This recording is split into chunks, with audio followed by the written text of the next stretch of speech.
There is a poem from the 6th century AD. It is only 392 characters long. It has no author's name. It has been translated into every major language on earth, adapted into opera, theater, film, and animation. Disney made $2 billion from it. It has been read by schoolchildren in China for 1500 years. The poem is called The Ballad of Mulan, and it begins like this. The moon shines bright on the cascade. What the ballad tells us is this. There was a girl named Mulan. She lived in a time of war. Her father was old and frail, her brother was too young, and the government had ordered every family to send one man to the army. So Mulan went to war instead of her father. She bought a horse, armed herself, marched to the front, fought in the battles, and served for 12 years. No one knew she was a woman. She was honored for her valor, offered high office and declined. She asked only for a fast horse to carry her home. She returned to her family. She sat down at her old loom. She put on her old clothes. And when her wartime companions came to visit, they were shocked to discover that the brave soldier they had known for 12 years had been a woman all along. The ballad ends there. It is one of the most perfect stories ever told. And we have no idea whether it is true. The Ballad of Mulan was first recorded in the 6th century AD, during the Northern Wei dynasty. This is important because it tells us something about when the story takes place, and when it was written. The Northern Wei dynasty ruled northern China from 386 to 534 AD. It was a Xianbei state, a nomadic warrior culture from the steppes, governing a multi-ethnic empire that included large populations of Chinese peasants. War was constant. The Northern Wei fought against other nomadic peoples, against rival Chinese states, against rebellious subjects. The demand for soldiers was relentless. Families were required to provide men for military service, and failure to comply was punished severely. In this context, the ballad's opening scene makes brutal sense. An order comes from the emperor demanding soldiers. The family must comply. The father is too old. The brother is too young. The choice is, send the father to die or send someone else in his place. Mulan goes. But here is what the ballad does not tell us, and what historians have debated for centuries. Was there a real Mulan? The evidence is sparse. There is no contemporaneous record of a woman named Mulan who served in the Northern Wei army. No official document, no tomb inscription, no mention in the chronicles of the time. The ballad itself is our only source, and it does not identify the specific battle, the specific year, or the specific army in which she served. Some scholars argue that Mulan was a composite figure, a symbolic character who embodied the experiences of countless anonymous women who served in Chinese armies across the centuries. Women disguised as men, fighting in place of fathers and brothers and husbands, their service unrecognized and unrecorded. This was not as rare as we might think. Chinese history contains multiple documented cases of women serving in the military, often by disguising their gender. During the Han Dynasty, a woman named Wei Xiu served in the army and was honored for her bravery. During the Tang Dynasty, a woman named Li Hua disguised herself as a man and served for years before being discovered. During the Song Dynasty, a woman named Qin Liangyu became a celebrated military commander who fought against rebels and invaders.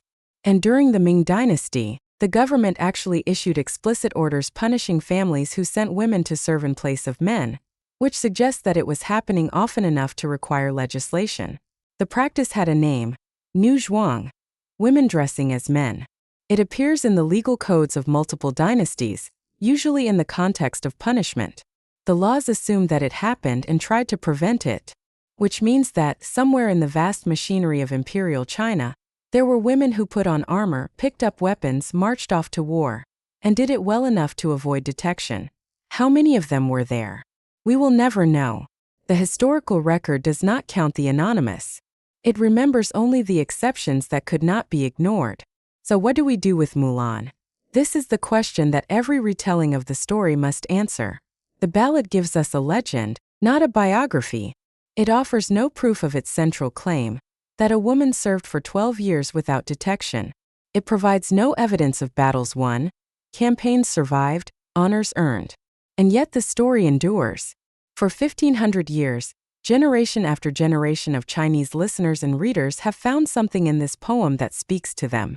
Something that makes them cry or cheer, or pause and think about the world they live in. What is it? Part of the answer is timing.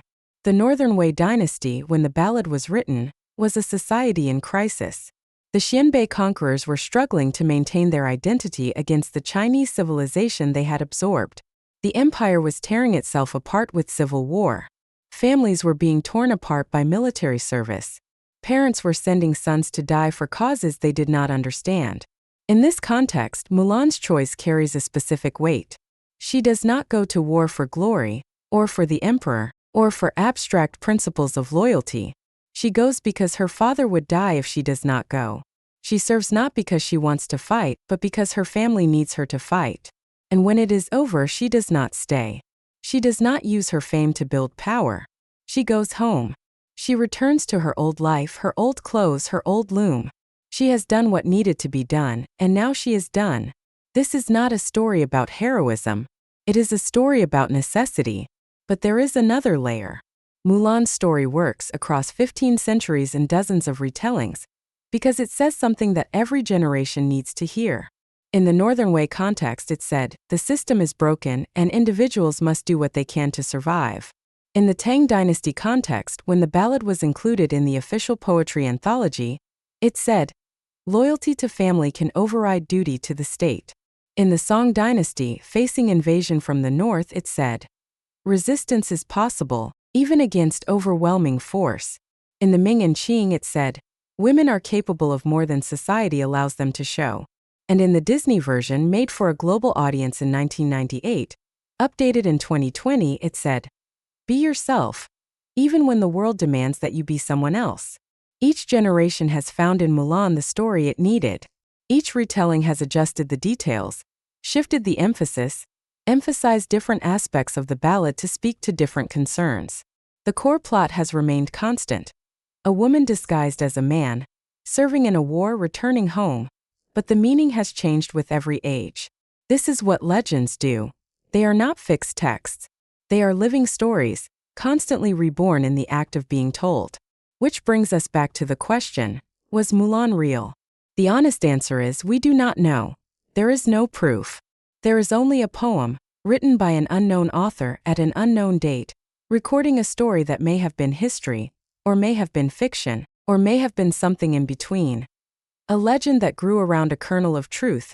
A story that was told and retold until no one could remember where the facts ended and the imagination began. But here is what we do know. Women served in Chinese armies. We have the legal records to prove it. Women disguised themselves as men, fought in place of their families, and did what needed to be done. Most of them were never discovered. Most of them were never honored. Most of them returned to their old lives, their old clothes, their old looms, and no one ever knew. Mulan may have been one of them, or she may have been a symbol, a composite, a story that captured what it meant to be a woman in a world that had no place for women who could fight. The ballad does not tell us. It simply says she went, she served, she returned, and 12 years later, her comrades were shocked. Maybe that is enough. Maybe the point was never whether Mulan was real. Maybe the point is what her story says about the world that made her necessary. A world that would send an old man to die if no one else could go. A world that would rather accept 12 years of fraud than acknowledge that a woman could fight. A world that called itself the natural order and was wrong. Mulan knew. She always knew. And that is why we still remember her.